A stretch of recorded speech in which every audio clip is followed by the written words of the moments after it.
Mama Grace, as I call her, was my 7th grade history teacher. Wow.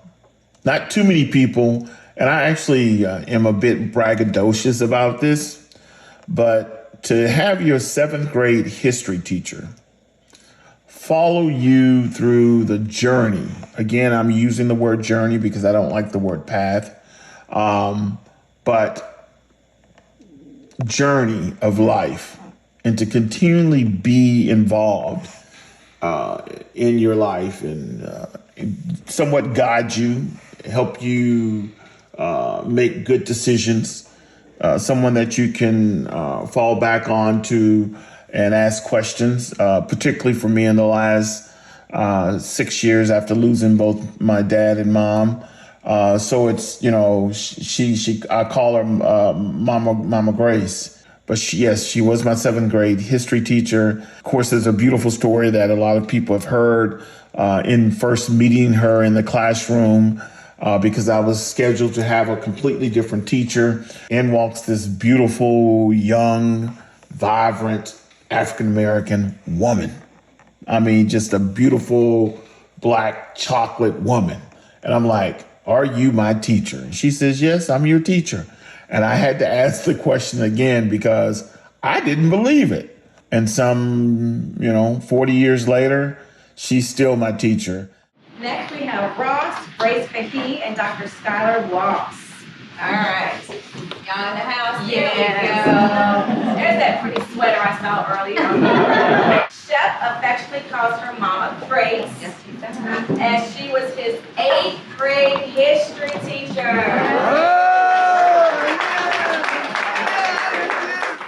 So she's played a very valuable role in his life and just been an avid supporter. Favorites have been all of Chef Ray's desserts and his seafood entrees. All right, so question. You've known Chef Ray since he was in middle school. Chef has had the special ability to connect people clearly. What qualities do you see in him now that you saw in him back then? Well, I want to start off by saying I was the first black teacher that Ray ever had. Wow. And he was in my gifted and talented class. And when he walked in, he said, "Are you my teacher?" And I said, "Well, yes." He said, "The real teacher?" And I said, "Yes." So I have been following Ray since he was about 13 years old. I knew he was an engineer. We lost touch for a few years and then we reconnect. And I can just tell you that at least once a week now, Ray and I email back and forth with spiritual messages. How are you doing? I love you. Where are you now? Are you in West Palm Beach? And he's in West Palm Beach at the same time. Sure, they have a home in West Palm, Yeah. so but it never connects when I'm there. Yeah. They go during the winter months. Yeah. But Ray is a wonderful, wonderful, spiritual, hardworking individual. I love him. This is the son I never had. This is my daughter, my oldest daughter, Dr. Walks. And when she Columbia University. And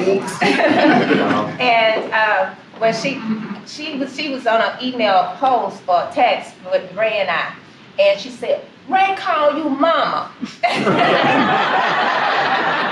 I've grown to accept it with much affection. There's no competitive. But we love Ray. Ray is just like a son of mine. I am so proud of you. Don't make me cry. I am so proud of you and what he's accomplished. We stay in touch weekly, sometimes 2 and 3 times a day. And when I'm down, he lifts me up. When he's down, I try my very best to lift him up. And I hope nothing but more and more success for Ray. And just to have him a part of our lives. And I'm getting ready to cry, so I'm going to let Dr. Walks take over right here. Well, as my mom said, it's so funny, I know we have to respect brevity, so I'll try to do this in about 68 seconds. One of the things that I remember, because it's a bit curious, I think Ray may have known my mom a little bit longer than I do, right? Which kind of helps to give a little bit of context to the beauty of the longevity of the relationship.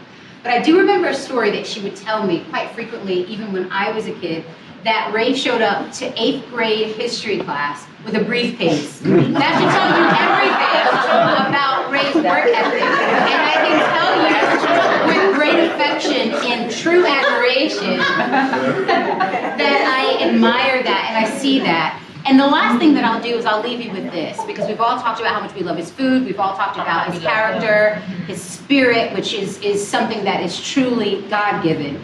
But what I will reiterate, which is obviously somewhat of a pragmatic representation of who you are, is that often as people rise, their integrity can fall. And one of the things that I think arguably Chef Ray has maintained with the utmost respect, affection, humility, passion, love, and access.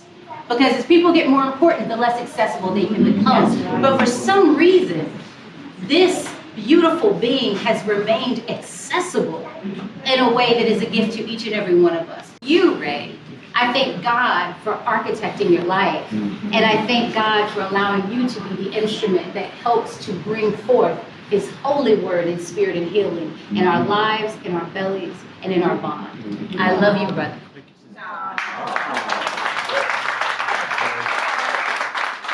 Skylar, who allowed me to have time with her mom, is like another sister to me as well.